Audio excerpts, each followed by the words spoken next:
Thanks for coming back for part 3 in this short series. I'm Wendy Weaver Orlowski, and today I want to show you how to create the cabochons. In part 1, I showed you how easy it was to use the Sizzix Big Shot or even a rolling pin to create the bezels. In part 2, I showed you the way I cut around them, and then I asked you to bake a few so that you'd be ready for today. Today, we're making the cabochons. In this video, I'm showing how to use the Big Shot again to get the cabochons. However, a rolling pin is going to be just as easy to use here. It doesn't take much effort to get the clay up into the open areas to create a cabochon. It's the bezel that's more challenging. Okay, so we are ready to make the cabochons that go with our baked bezels. Ideally, if you want a thick cabochon, you want to be working with clay that you've sheeted using your pasta machine on the thickest setting times 2 layers. Okay, I had this veneer laying around for a while. It's very thin. It's up to you how thick you really want your cabochons.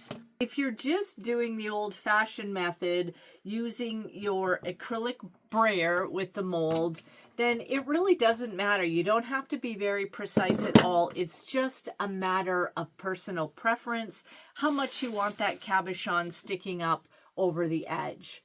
So that is double the thickest setting on the pasta machine. And don't forget, you can also just cut a flat veneer out, and it can even be paper.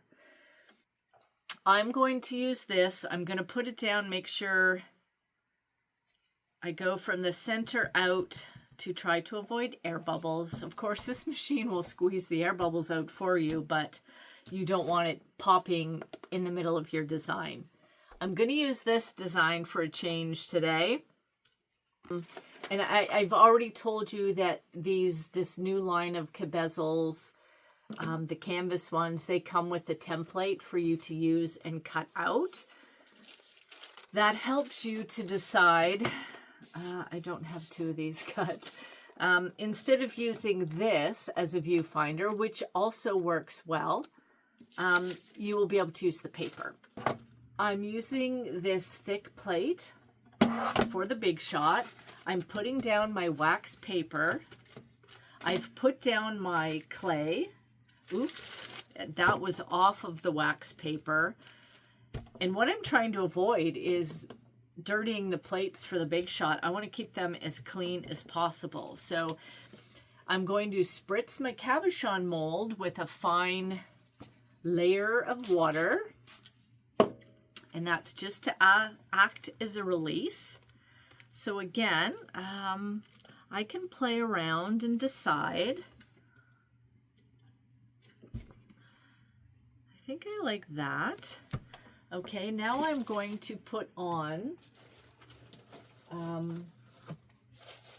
the deli sheet, because if the clay oozes out, or if it's not covered by the cabezel mold, it's going to make a mess of my Big Shot, and I don't want that.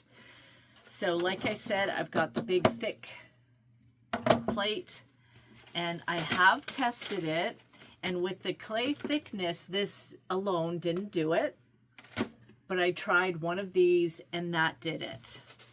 So let's see, this is my second time around, so my clay thicknesses could be different. We'll see how this works. So this has more resistance than last time.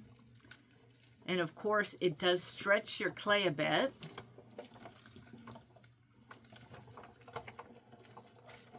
I'm gonna remove that, remove the plastic. Everything got protected, which is lovely. And I will lift that off, and hopefully you'll be able to see the beautiful impression that got made. You may even find that it went right through the clay. Depends on how fresh your clay is. You might not even have to cut around it, but if you want a smooth line, I recommend cutting around it. Okay, so working on the patty paper, that's why we use them.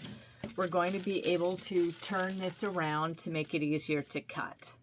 Just like when doing the bezels, I like to make a little tick mark that I can see as I'm going so that I know how much further I have to go. So holding your blade, make sure it's sharp or else your clay is going to drag and cause little burrs. The sharper the better. Hold it parallel to the side of the clay.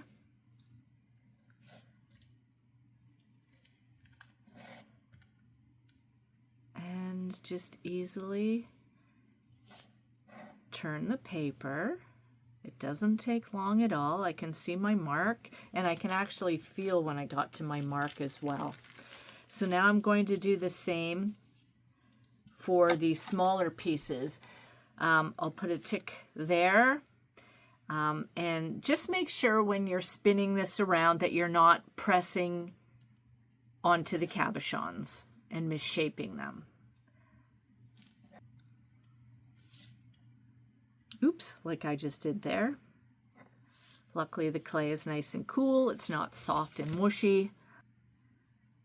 Some of these small shapes are going to be perfect for earrings or even rings if you like a big ring.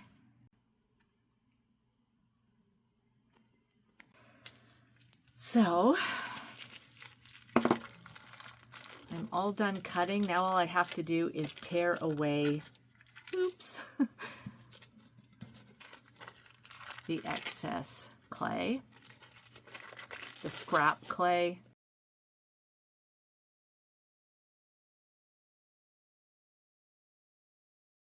Make sure there's no paper stuck to the back.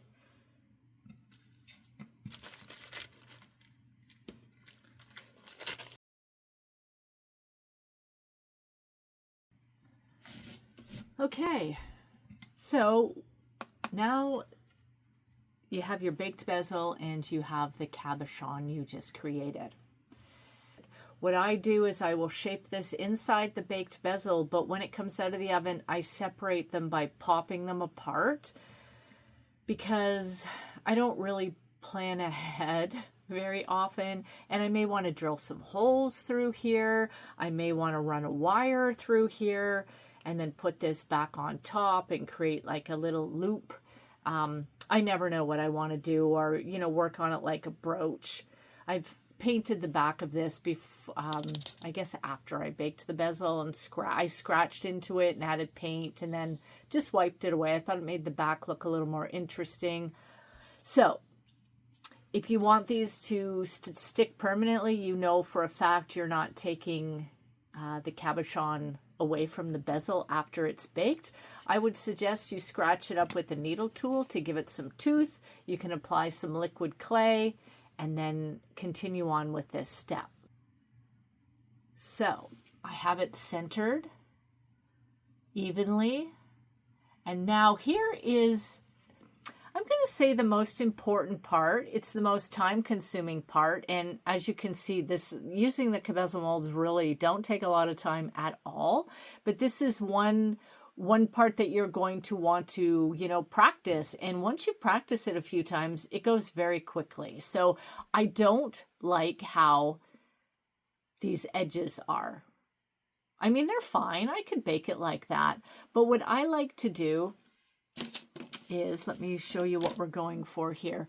I like to round the edges. I think it just looks more professional. So what I do is I take my thumb and I don't try to do it all in one round, all in one go. I'll go around a few times, and hopefully you can see that as I do it, I'm just rocking very gently. And every time I rock, I'm stretching the clay. It's moving a bit, and it's going towards the baked bezel's edge, the inner edge. And sometimes, you know, this is, well, for me, this is extremely easy to do, but you may want to try it a couple times. See how I've just made that fit better? There was a space and now it fits. But I don't want to force it too much and get it this time around. I'll go around again. So as you can see, it's fitting better. I still have this edge to do. and the top edge. I've only done 2 edges so far, so I'm just gently rocking my thumb. Rocking my thumb. It's almost meditative, actually. Okay, so that's me going around once. And it fits so much better. Okay, so there's how it looks. That didn't take very long at all. But now what I like to do is I like to take a flexible blade. And because maybe I pushed a little bit heavier in some spots, I like to just take my blade, put it right at the edge. Can you see that? And then I'm just pushing slightly so that all the edges are nice and smooth. You see that? I'll go all the way around. It's hard for me to see what I'm doing here. There. Now, and so I made a little flub there, so you can take your fingernail or you can take a needle tool and you can run it in between before you bake it. There's lots of ways that you can get it absolutely perfect, but once you've done a few, you'll see how easy it is, and you know, you'll realize that it's pretty simple. With the help of these molds, you can make so much original jewelry just because you have the molds to help you repeat the shapes over and over again. So there's that using a thick cabochon. Like I said, it's up to you how thick you want your clay. If you don't want to use the big shot, you're just going to layer it the same way. Use a rolling pin or use your acrylic brayer. It's very easy. Still spritz it with water. You don't want the clay to stick. And it really doesn't take very long at all. Now, if you don't want to use clay, let's say you're into doing painting or you're a collage artist and you want to use paper, or you have some thin veneer around that you just want to insert it. Really easy. Use your template to guide you. So once you decide on the right area, the area that's going to look the best according to you, you can then place this in, hold it, and remove this part, and then cut around this one. Well, I hope you're feeling inspired after watching that, and that you can see just how versatile the Cabochon jewelry molds are. So whether you're a jewelry maker, a collage artist, lover of textiles, a fine artist, or a digital creator, why not think about how you could shrink your artwork down and use the bezels as frames? You can use them without the cabochons, or you can start to think of the cabochons as mini canvases to work on or to showcase your style with. You can use polymer clay, paper clay, or even air dry clay, whatever suits the project best. So I hope you can see now that these molds help you to create repeatable shapes while still keeping each design uniquely your own. I hope you have a fun time using the Cabochons, and I'd really love to see what you make with them. Thanks for watching.